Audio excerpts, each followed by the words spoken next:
الرحمن الرحیم۔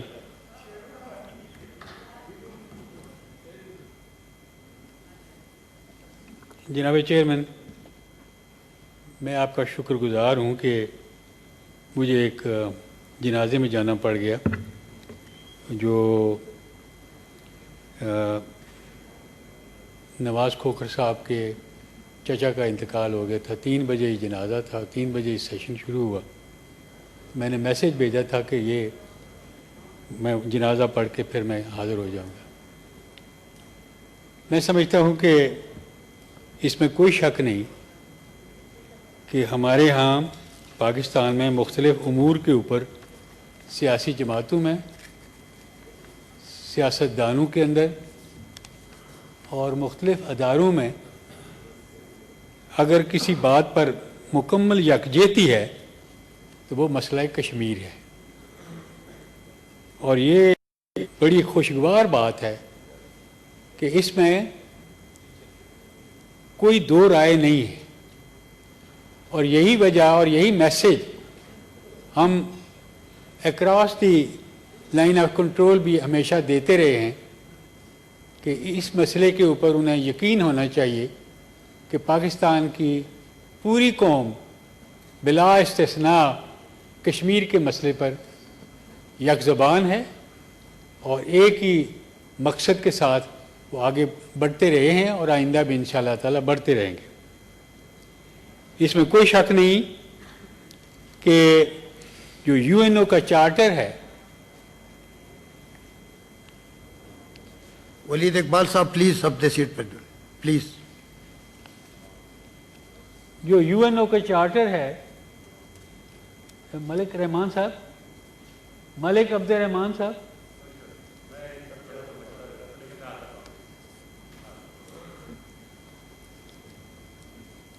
UN کا جو چارٹر ہے، سر میں عرض کر رہا تھا کہ اس کی کریشن کا مقصد یہی تھا کہ جن ٹیریٹریز کو، جن ممالک کو رائٹ آف سیلف ڈٹرمنیشن نہیں ہے، ان کو یہ رائٹ دلوایا جائے، اور UN نے بعض جگہوں پر دلوایا بھی ہے۔ لیکن میں یہ سمجھتا ہوں کہ کشمیر کا مسئلہ ایسا ہے جو سب سے زیادہ اس معاملے میں اہمیت رکھتا ہے، اور سب سے ایک بری مثال ہے کہ جو دوسرے ملک کے اوپر، دوسرے قوم کے اوپر،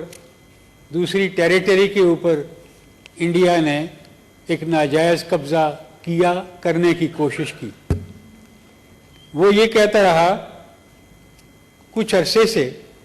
جب یہ نہرو وغیرہ کا پیریڈ ختم ہوا تو پھر انڈیا میں ایک دوسرا دور آیا جس میں انہوں نے یہ کہا کہ کشمیر تو ہمارا اٹوٹ انگ ہے۔ حالانکہ ایک نہیں 22-23 ریزولوشنز ہیں، اور ہر ریزولوشن کے بعد لکھا ہوتا ہے کہ اس میں کون کون سے ممالک نے اس کو تسلیم کیا، اس کی سپورٹ کی، اور کس نے ایبسٹین کیا یا اس کی مخالفت کی۔ جتنی ریزولوشنز ہیں وہ ساری کی ساری یونانیمسلی پاس ہوئی ہے کشمیر کے اوپر، اور اس میں انڈیا خود ہر ریزولوشن کے اوپر اس نے کبھی ایبسٹین بھی نہیں کیا، ہر ایک ریزولوشن کو تسلیم کیا ہے۔ اس کے باوجود یہ ان کو کہنا نہیں بنتا کہ یہ ان کا اٹوٹ انگ ہے، جبکہ ہر ریزولوشن میں پچھلی ریزولوشنز کو ریٹریٹ کیا گیا ہے، اور یہ کہا گیا ہے کہ یہ آخری جو فیصلہ ہے وہ کشمیریوں کا خود یہ حق ہے کہ وہ اس کا فیصلہ کریں انڈر اے نیوٹرل ایڈمنسٹریشن، کہ آیا ان کو انڈیا میں شامل رہنا ہے، ہونا ہے، یا پاکستان کے ساتھ ہونا ہے۔ اس کے بعد آپ دیکھتے ہیں ہماری اپنی کانسٹیٹیوشن کے اندر بھی یہ لکھا ہے کہ لوگ کہتے ہیں جی کہ یہ تیسرا آپشن بھی ہو سکتا ہے کہ نہیں ہو سکتا ان کے لیے، تو اس میں آرٹیکل 257 ہے جس میں یہ لکھا ہوا ہے کہ اگر کشمیری یہ فیصلہ کرتے ہیں کہ وہ پاکستان کے ساتھ جائیں گے، اس کے حق میں فیصلہ دیتے ہیں، تو آگے انہی کو یہ حق حاصل ہے ہمارے اس آئین کے تحت کہ وہ یہ فیصلہ بھی کریں کہ آیا اس کو ایک صوبہ بناتے ہیں یا اس کو ایک انٹیگرل پارٹ بنا لیتے ہیں یا جو بھی وہ چاہیں گے اسی کے مطابق فیصلہ ہوگا. یہ ہمارے اپنے آئین کے اندر 257 آرٹیکل موجود ہے. جو میں نے اکثر محسوس کیا ہے کہ کئی لوگوں نے کشمیر پر بات کرتے ہوئے بھی اس کو نہیں پڑھا ہوتا. یہ ایک عجیب بات ہے. لیکن میں یہ سمجھتا ہوں کہ اس میں جو وزیر خارجہ ہیں ان کی ذمہ داریاں باقی اور ساری وزارتوں سے زیادہ بنتی ہیں، کیونکہ یہ ہماری خارجہ پالیسی کی بنیاد بھی ہے. ہم ہر وقت دیکھتے ہیں کہ اس مسئلے کے اوپر کس کس ملک نے پاکستان کے موقف کی حمایت کی ہے، کس نے خاموشی اختیار کی ہے اور کس نے مخالفت کی ہے. لیکن ہمیں یہ یاد رکھنا چاہیے کہ جو کشمیر کے مسئلے کو اجاگر کیا گیا وہ ابھی وقت نہیں آیا کہ ہم اس کا کریڈٹ اپنے پاس رکھتے ہیں، کسی کو شامل کرتے ہیں یا نہیں کرتے ہیں. وہ وقت ابھی نہیں آیا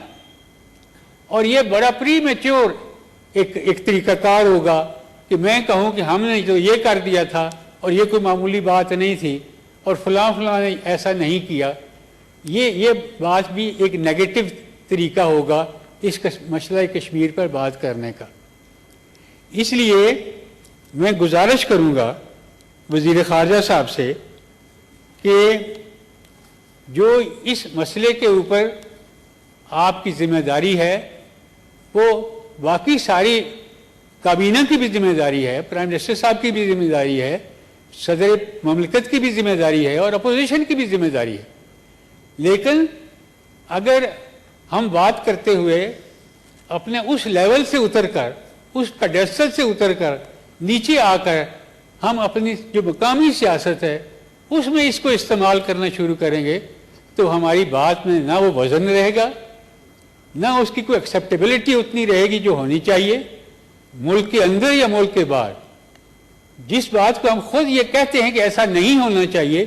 ہمیں خود بھی اس سے اجتناب کرنا چاہیے. اس معاملے کو مقامی مسئلہ نہیں سمجھنا چاہیے، پولیٹیکل معاملہ نہیں اس کو تصور کرنا چاہیے اور اس لیول پر اترنا ہی نہیں چاہیے، کیونکہ آپ کے اپنے الفاظ میں پھر وہ وقت نہیں رہے گی ملک کے اندر اور ملک کے باہر. اگر ہیومن رائٹس کمیشن UNO کا جنیوا میں اگر انہوں نے کوئی رپورٹیں دی ہیں، میں سمجھتا ہوں کہ اس میں پاکستان کا بھی حصہ ہے اور جو ڈائسپورا ہے پاکستان کا پوری دنیا کے اندر ان کا بھی بڑا حصہ ہے. لیکن آپ دیکھتے ہیں کہ اس میں جب وہ مظاہرے کرتے ہیں تو اس وقت شامل ہوتے ہیں اس میں مقامی آبادی کے لوگ بھی اور پاکستان کے شہری بھی، اور اس کے علاوہ جو سب سے بڑا فیکٹر ہے وہ خود کشمیریوں کی قربانیاں ہیں اور ان قربانیوں کے ساتھ ساتھ ان کی جرت ہے جس کو ہم سلام کرتے ہیں کہ اتنے طویل عرصے سے وہ مظالم برداشت کر رہے ہیں، ان کے سامنے سینہ تان کر کھڑے ہوتے ہیں اور وہ ان کی گولیوں سے اور پیلٹ گن سے نہیں گھبراتے. ان کے خواتین کی بے عزتیاں ہوتی ہیں آئے روز اور اس کو ایک ہتھیار کے طور پر استعمال کیا جاتا ہے، لیکن وہ اس سے نہیں گھبراتے. اور جو دلیری کشمیریوں نے دکھائی ہے میں سمجھتا ہوں کہ شاید ہی اس ہسٹری سے کسی نے اور کوئی مثال پیدا کی ہو. فلسطینیوں کے علاوہ باقی ممالک جو ہیں وہ اپنی اپنی قربانیاں دے کر آزاد بھی ہو گئے ہیں. آپ کو علم ہے الجیریا نے کتنی قربانیاں دی، لیبیا نے کتنی قربانیاں دی، ٹیونس نے کتنی قربانیاں دی، اور اس وقت کے پاکستان کی حکومتوں نے کتنا ان کا ساتھ دیا. یہاں تک کہ میں جب ٹیونیسیا گیا اور میری خوش قسمتی کہ مجھے اتفاق ہو گیا ان پر کال کرنے کا ان کے بانی صدر سے، تو انہوں نے کہا کہ جی جب میرا پاسپورٹ ہی ضبط یہاں ہو گیا تھا تو پاکستان نے مجھے پاسپورٹ دیا تھا جس کے اوپر میں دنیا بھر میں ٹریول کرتا تھا. پاکستان کی بڑی کنٹریبیوشن ہے باقی ملکوں کے اندر آزادی کے جذبے کو اجاگر رکھنے کے لیے۔ میں سمجھتا ہوں کہ یہ پاکستان کا ایک فیکٹر ہے ہماری پالیسی کا، جس کو سراہنا چاہیے، اور وہ قائد اعظم صاحب کے زمانے سے موجود ہے۔ اسی طریقے سے جب آپ اتفاق کرتے ہیں کسی معاملے کے اوپر تو آپ کو پھر اسی جذبے کی طرف جانا پڑتا ہے، جس کی وجہ سے ہماری کمٹمنٹ کشمیریوں کے ساتھ بھی ہے، فلسطینیوں کے ساتھ بھی ہے۔ آپ کو پتہ ہے کہ 1940 میں 2 ریزولوشن ہوئے تھے، ایک نہیں 2 ریزولوشن ہوئے تھے۔ ایک تو پاکستان بننے کا ریزولوشن تھا،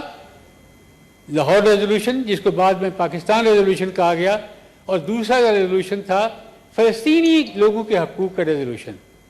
جس کو بڑا سراہا جاتا ہے وہاں۔ لیکن ہماری خود کچھ کمزوریوں اور غلطیوں کی وجہ سے، ہماری غلط پالیسیوں کی وجہ سے کچھ مسلمان ممالک میں یہ کیفیت صحیح نہیں رہی۔ لیکن ہمیں خوشی ہے کہ جو مڈل ایسٹ کے اندر مسلمان ممالک کے اپنے درمیان جو اختلافات ہو گئے تھے، اس کو دوبارہ سمیٹا جا رہا ہے، اور سعودی عربیہ اور جو قطر، ان کے درمیان بلا وجہ اختلافات پیدا کر دیے گئے تھے۔ چند دن پہلے انہوں نے اس کو سمیٹنے کے لیے آمادگی کا اظہار کیا ہے، اور انہوں نے ایک دوسرے کے لیے اپنے زمینی اور ہوائی راستے کھول دیے۔ میں سمجھتا ہوں کہ یہ ایک بہت خوشگوار ڈیولپمنٹ ہے، اور انشاءاللہ تعالی اس کے نتائج مسلم امت کے لیے، پوری امت کے لیے اچھے برآمد ہوں گے انشاءاللہ تعالی۔ اس میں کوئی شک نہیں کہ جو کردار OIC کو ادا کرنا تھا، بدقسمتی سے وہ ادا نہیں کر سکی، اور سب سے پہلی جو ایکسپوئر ہوا ہمارا مسلمانوں کا، وہ ایران عراق وار کا تھا۔ ایک کمیٹی بھی بنائی گئی جس میں اس وقت ہماری لیڈرشپ بھی تھی، اور افریقہ سے بھی لوگ شامل تھے، مڈل ایسٹ سے بھی تھے، اور انہوں نے کوشش بھی کی دونوں ممالک کے درمیان کہ یہ معاملات طے کر دیے جائیں اور اس میں جنگ بند ہو، کیونکہ اس سے بڑا ڈویژن ہوا اور دونوں ممالک کو نقصان ہوا، دونوں ممالک تباہ ہوئے،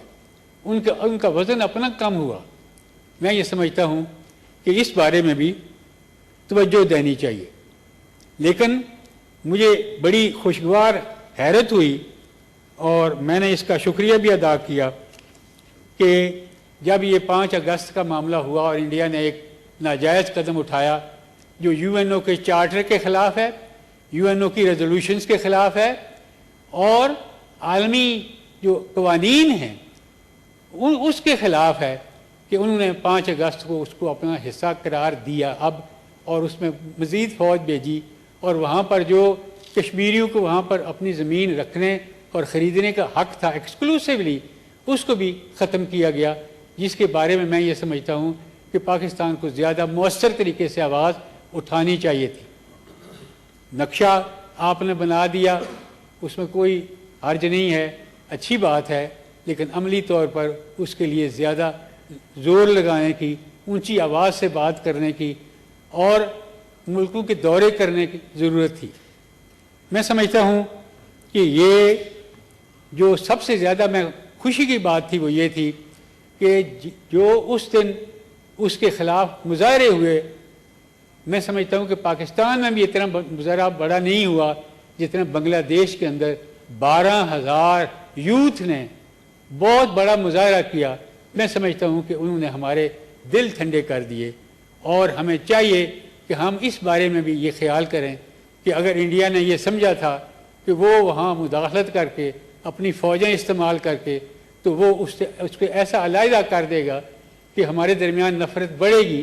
تو وہ ان کو یہ اس بات کا احساس ہو گیا ہوگا کہ مسلمان ہے، پھر ایک دوسرے کے ساتھ ہاتھ ملانے کو تیار ہو جاتے ہیں، ایک دوسرے کی ہمدردی کرنے کو تیار ہو جاتے ہیں، اور یہ ایک اچھے مسلمان کی نشانی ہوتی ہے۔ اس لیے میں یہ سمجھتا ہوں کہ اس کو اپریشیٹ کرنا چاہیے تھا آفیشیل لیول پر بھی، اور میں وہاں ان کے سفیر صاحب کے پاس گیا، میں نے ان کا شکریہ ادا کیا کہ اپنی حکومت کو ہماری طرف سے شکریہ کہہ دیں کہ جو وہاں انہوں نے 12,000 سے زائد نوجوانوں نے پاکستان کے نہیں کشمیر کے حق میں مظاہرہ کیا ہے، وہ کاز کشمیریوں کی بھی تھی، پاکستان کی بھی تھی، اور بحیثیت مسلمان ان کی اپنی بھی کاز تھی۔ تو اس لیے یہ جو چیزیں یا ڈیولپمنٹس ہوتی ہیں ان کو آگے بڑھانے کی ضرورت ہوتی ہے۔ اس لیے میں یہ سمجھتا ہوں کہ پہلے بھی میں نے گزارش کی تھی، وزیر خارجہ صاحب یہاں موجود تھے، کہ آپ کوشش کریں کہ جو بنگلہ دیش کے جو ہائی کمشنر ہیں ان کو سہولت دیں کہ ان کا سٹاف پورا ہو، اور پھر میرا خیال ہے کہ اس میں کوئی بہتری بھی آئی ہے، اور پھر پرائم منسٹر صاحب نے وہاں ان کو ٹیلی فون بھی کیا ہے بنگلہ دیش کی وزیر اعظم صاحبہ کو، اور اس کے بھی اچھے اثرات مرتب ہوں گے۔ لیکن میں یہ سمجھتا ہوں کہ یہ موقع ایسا نہیں ہوتا کہ آدمی پھر کشمیر کی بات کرتے ہوئے بجائے اس کے کہ اس میں کوئی انکریجمنٹ ان کو ہو کہ پاکستان یک زبان ہے، یکجہتی ہے اس میں،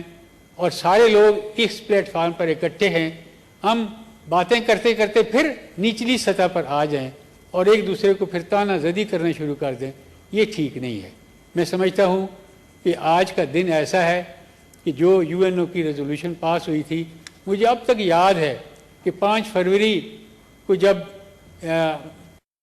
کی حکومت تھی اور ہم نے یہاں ایک مظاہرہ کیا جس میں وکلاء بھی تھے اور عام لوگ بھی تھے، پولیٹیکل ورکر بھی تھے،